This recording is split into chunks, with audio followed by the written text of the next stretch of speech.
I opened my eyes, hating myself. I had nearly done it, nearly lost control again. I tried doing to Dad what I'd done to Jake, beating him until there was nothing left. I sat up and pain shot through my neck. Jake. He was still alive. How though? His face was beaten to mash, and he'd been shot with 5 or 6 slugs. I groaned, rising to my feet. Darkness surrounded me, with a single beam of light piercing through and illuminating drifting dust. The cave. Right. We're in the cave. Focus, Matt. I stumbled to Dad's flashlight and picked it up. The light was fainter now, thinner. The batteries must be nearly dead. How long had I been out? I brought a hand to my neck and massaged it, feeling like I'd spent the night doing my best impersonation of an owl. Eric! I called, my throat dry. God, I needed a drink. Dad? My light beam swept across the cavern, revealing only scattered books and splintered wooden tables. The place had been demolished. Only a handful of desks and tables still remained in one piece, and even they had their drawers pulled out and tossed. That's right, I remembered. I'd done that trying to find a weapon to fight Jake, and all Eric managed to find was a scalpel. That was the best we had. Then Dad charged in and saved our asses, until I fucked it up. I staggered forward, still feeling like I'd been hit with a Sasquatch-shaped truck. The fuck was wrong with me? Jumping Dad like that? I tried to shake the self-loathing, but this time it was all-consuming. I really screwed us over. Jake had probably used our fighting as cover to make his move, and now Eric was paying the price. He'd been injected with Jake's medicine and then forced to say Per Diem's name, to welcome the Lord beyond the veil. Whatever the fuck that meant. It didn't mean anything good. I knew that much. I swept the light to the summoning circle and my stomach dropped. Its runes glowed a dull red, casting a crimson tinge to the black stone they'd been carved in. Eric! I shouted again. Dad? No. God, no. I fell back into the wooden chair, putting my head into my hands. Where were they? Please, Matthew. Not now, Mom. Please. I screamed, as loud and as hard as I could. My throat felt like sandpaper, but I didn't care. I screamed and screamed until I was out of breath, until the voices in my head shut up, and then I cried a while. Even if I could find them, how the fuck was I supposed to help them? I picked up the scalpel Eric left on the table and stared at it. Hated it. How was I supposed to save them with this? Jake took shotgun blasts and shrugged them off, and all I had was a damn scalpel, a busted wrist, and something inside of me trying to get out. It's dark. I looked up, not sure if I heard properly. Was that? I brought the light around, scrambling from my chair, my sneakers slipping on the slick cavern floor. Nolan! I shouted, falling to my knees beside him. He was sitting upright, breathing heavy and no longer the bipedal werewolf he'd earlier resembled. He was a human again, or at least, as close as he could get with a wolf mask fused to his neck. Are you? He raised a hand, then pointed the scalpel still in my hands. Dark. Dark? I said, with more frustration than I'd meant.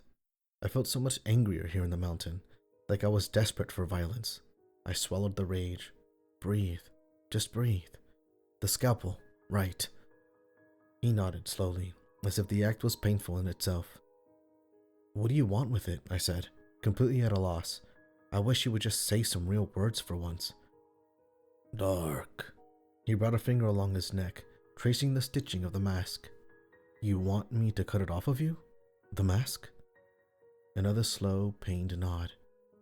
That made more sense than anything I'd heard all night. I shifted closer, and then paused. My heart thrummed in my chest, and I could feel the rage boiling inside me, thrashing to get out. I thrust the scalpel toward him. I don't trust myself right now. You do it, and I'll help you if you need it. He shook his head. Fuck, he didn't understand. There was something inside of me, and whenever I saw blood, it clawed closer and closer to the surface. It happened with Jake.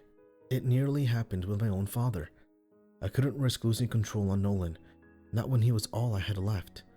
I grabbed his hand and put the scalpel in it. Just do. He recoiled with an agonized scream, his body writhing. The scalpel clattered to the floor. I leaned closer, panicked. What had I done? He cradled his hand, and I saw scorch marks on his palm. The red seared flesh made an outline of the scalpel, and steam hissed from it in snaking tendrils. You can't touch the scalpel, I breathed, the puzzle pieces forming in my mind. But you could touch the iron gate. A decade of monster lore swam in my head. Is the scalpel silver? It's dark. Hold still, I said, doing my best to steady his head with my broken wrist. I used my good hand to make an incision along the stitching. His body jerked and seized as the blade sliced through the threads, and in some places, his flesh. Nearly there, I said. A thin trail of blood wound its way from his neck down his chest, and I did my best to ignore it. Thankfully, the rancid smell of his wolf mask made a good mental anchor and helped me stay in the moment, avoid the pull of whatever was inside of me. Please, Matthew. There, I said, cutting the last piece of the mask free. I pocketed the scalpel. His skin was seared around the incision points, and his whole body trembled in pain. Sorry, but that should do it though. He raised his hands to the mask and lifted it slowly. The glow from its eyes faded, and the mask itself seemed to droop, the flesh sloughing from the skull and rotting away. I helped him raise it off entirely, and he dropped it to the floor. The man beneath looked a lot like Jake. He had a wide jaw, a mess of hair, and a short beard. His plaid shirt had been torn away during his previous transformation, but he still had those same jeans that Jake wore, faded from hours outdoors. It occurred to me that Jake probably gave him his clothes. Thank you, he said quietly. You can talk now? My heart raced. I had so many questions. He nodded, swallowing. I can. He ran a hand along his neck, where the mask had been cut free. Only silver could undo those bonds. I tried cutting it before, but they healed too quickly. Thank you, Matthew. Yeah, I said, of course. I looked down, guilt bubbling in my chest. Thank you for everything. But he got Eric. My dad, too. Yes, I thought that he might. He's much stronger than I am. Do you know where he's taken them? A small ember of hope began burning inside of me. Nolan must know. He'd been here all along. Because we need to get over there. He summoned... Per diem, Nolan said, rising on shaking legs. Yes, I'm well aware of everything. The mask prevented me from speaking, not listening. He ran a hand over his ribs, breathing deeply and wincing. I'm afraid without the mask, I won't be much help to you in a fight. But that's not what you need right now.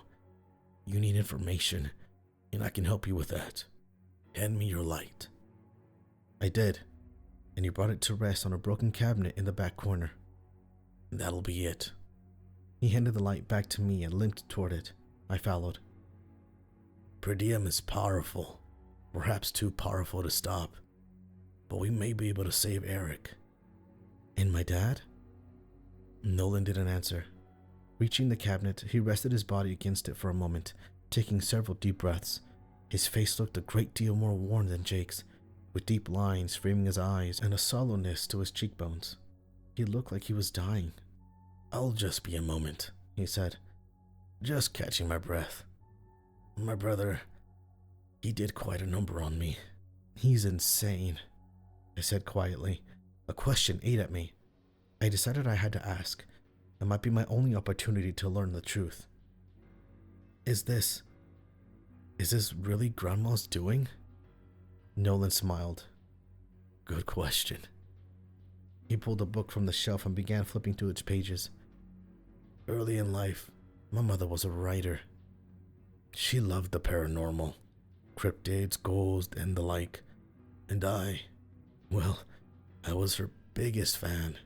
He grunted, tossing the book and plucking another. He licked the tip of his thumb and cycled a few pages. I loved reading her stories. They enthralled me. Excellent. This should be the proper text. He let his body slide down the cabinet, his finger running across a page. I held the light above him. I spent 10 years in university studying medicine, and when I returned, she was a different woman. Strange, like something had gotten to her. Gotten to her? I sat down next to him. This was a side of my grandmother I never knew. A side of my family I never knew. Mom rarely spoke about anything that happened before Eric and I were born. She'd become obsessed with per diem. At the time, I thought it was a bit of artistic madness, you know? Method acting, perhaps. Getting into character for another one of her stories. He laughed, each chuckle accentuated by a wince of pain. When she asked for my help with the science behind creating cryptids, well, I thought she was crazy. But she showed me a library of books she'd collected. He paused, taking a raspy breath. They described incredible things. Things that shouldn't be possible. I stared into the dark of the cave, my voice barely a whisper. You helped her make you? Make Jake into what he is? My curiosity overcame my ethics, I confess. I agreed to, another once of pain, attempt an experiment, but on the grounds that it be done to me and me alone. He hung his head. It wasn't perfect, partly because I disregarded several aspects of the book that sounded too hokey-pokey for me, too ridiculous. I made myself into a werewolf, but an imperfect one. One who could never fully stop being a beast. He looked at me, his sunken eyes tired and remorseful. When I saw you boys up there, I wanted to kill you. I felt compelled to. I swallowed, but I didn't. He continued. I'm not sure what changed, but after seeing you two, a piece of me returned. A small sliver of humanity, perhaps. I decided to try and warn you later that day by the river of the dark of my mother's intentions. The book, I said. Mysteries of the Cryptids. Yes, he said, flicking another page. I'd stuffed some of her research notes into an old novel she'd written. My hope was that if she saw you with it, she wouldn't grow suspicious. He tapped at the center of the page. Here it is. The Light of per diem. Give me a moment, please. I need to read this carefully. I did, using the time to reflect. 10 minutes ago I'd nearly given up, but then Nolan had given me hope. He'd saved me all over again. Whatever was in that book, he seemed to think it had a real shot at helping me fix this disaster. I believed him. There was hope for Eric. Hope for my dad. We could do this. Put things back to normal and get off this goddamn mountain and turn this whole experience into exactly what it deserved to be. A repressed memory. I just needed to know what to do. It's as I suspected, Nolan said with a short time later. The summoning requires an amount of offerings, or cryptids to put it simply. 4 of them, and a host. That would be your brother, or you. He shot me a weary smile. I don't understand. Is that good or bad? Well, Nolan said, leaning back and resting the book on his lap. Without the mask, I've lost my ability to heal from my wounds. All this to say that I'm dying. And I should thank you that I'm dying as a man. I suspect that when I leave... He let out a wail and clutched his side. Are you okay? I said, realizing what a stupid question that was.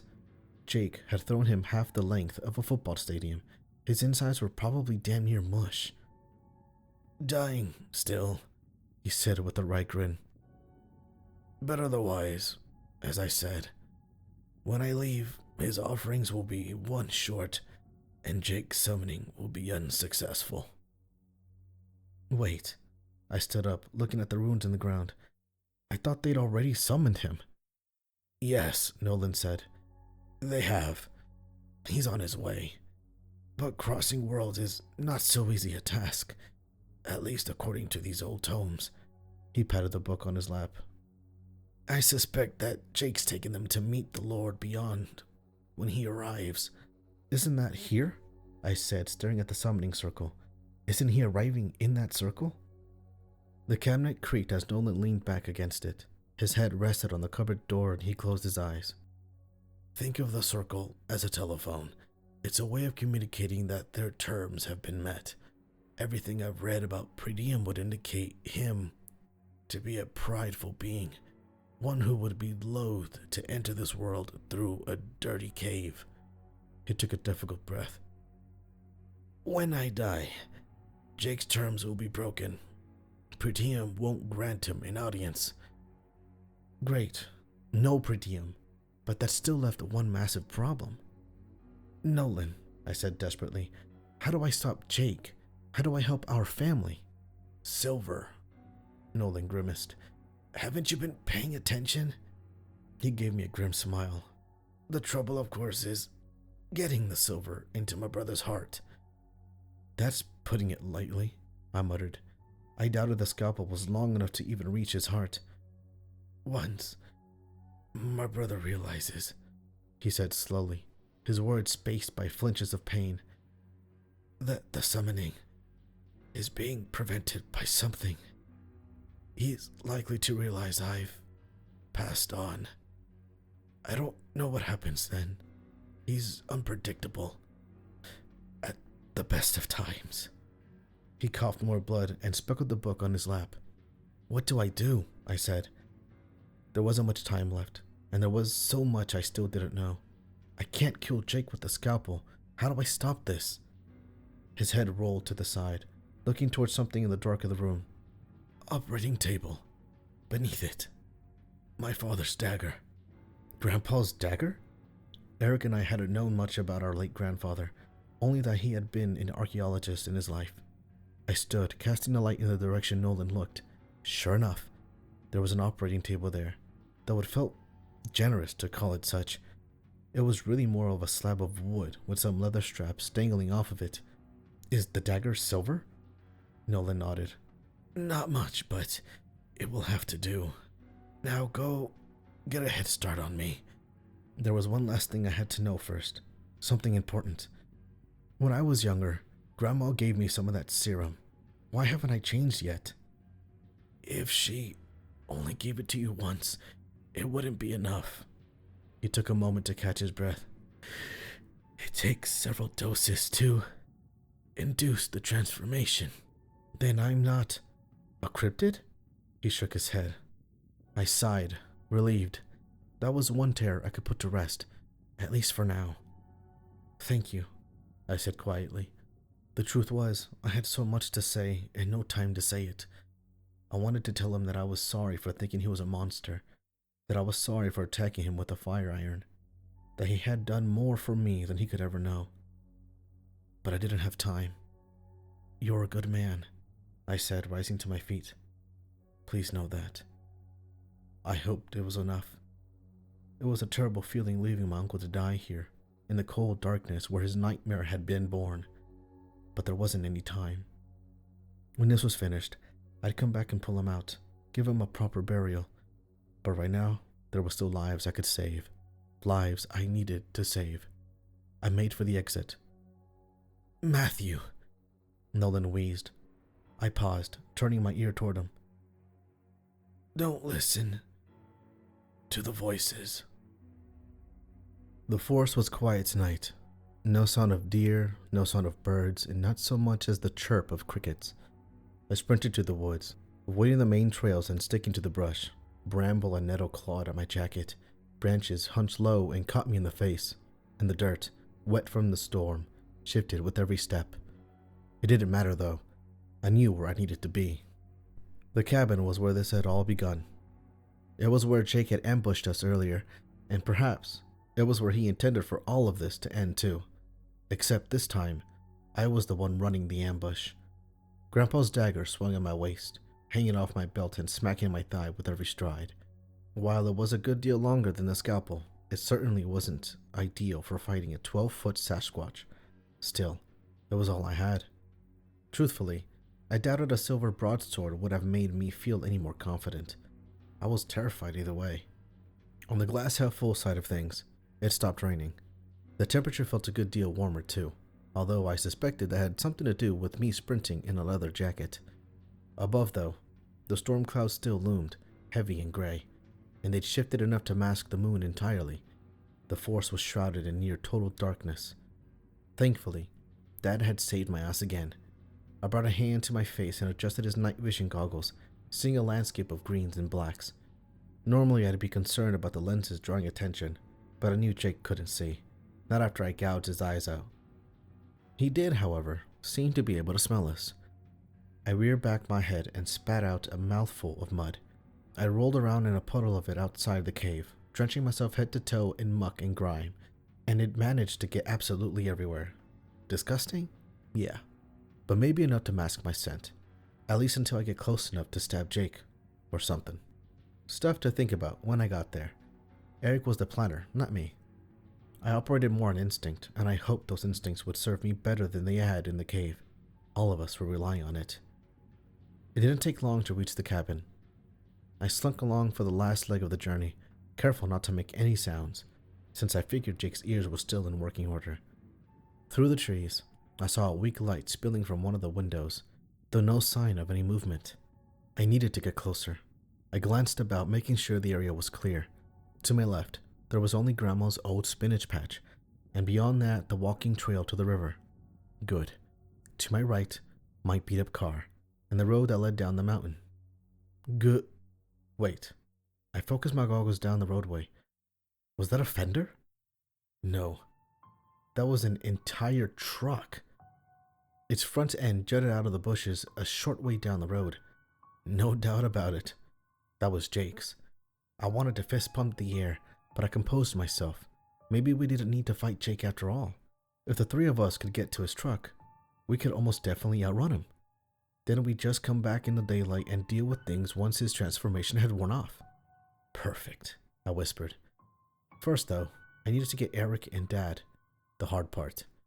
I dashed across the clearing and pressed myself against the cabin's wall, moving along it to the kitchen window. The light that spilled from it flickered, as if cast by a candle. I pulled the goggles off my head and peered inside. Nothing. Shit. The place looked exactly as I remembered it, right down to the chair I busted the window with. Alright, I thought. No need to panic. Somewhere else then. Maybe Grandma's bedroom, or the living area. I crouched back down, slipping along the front of the cabin. Its entrance had been torn apart by Jake's previous visit, its front door missing and its entire vestibule sagging. Even the steps that led up to the front porch were cracked and broken, probably not built to withstand the weight of a were-sasquatch. I froze. There was a sound coming from the cabin. It sounded like moaning, long, anguished groans. Fuck. I slipped past the front door, following the sounds along the side of the cabin. There, a few feet away, was the dark window to the living area. That's where the sounds were coming from. I flicked on the night vision goggles, orientating myself beneath the window. I wanted to do this as carefully as I could. I slowly rose my head, peering inside. The fireplace was empty, just as I remembered, and I could see the bits of Griff's cracked skull where I dropped it earlier. The wicker chairs were there too, along with the boxes of Grandma's things. And there, near the far wall, Dad sat in a chair. A rope zigzagged across his chest, lashing him to his seat. I scanned the rest of the room. No sign of Eric. No sign of Jake either. I gave the window a gentle push, and it slid. Good, it's unlocked. It made sense. What did Grandma have to fear out here anyway? She was the one making the monsters. I opened the window quietly, so quietly that Dad hadn't noticed. His head lolled in the chair, his eyes distant and spacey. The guy looked exhausted. I took another look around, double-checking I was in the clear before raising myself up onto the windowsill. Once I was on it, I slowly lowered myself to the hardwood floor, again scanning the room. Nothing. Just Dad and I. So far, so good. My footsteps creaked on a floorboard and I froze. Shit.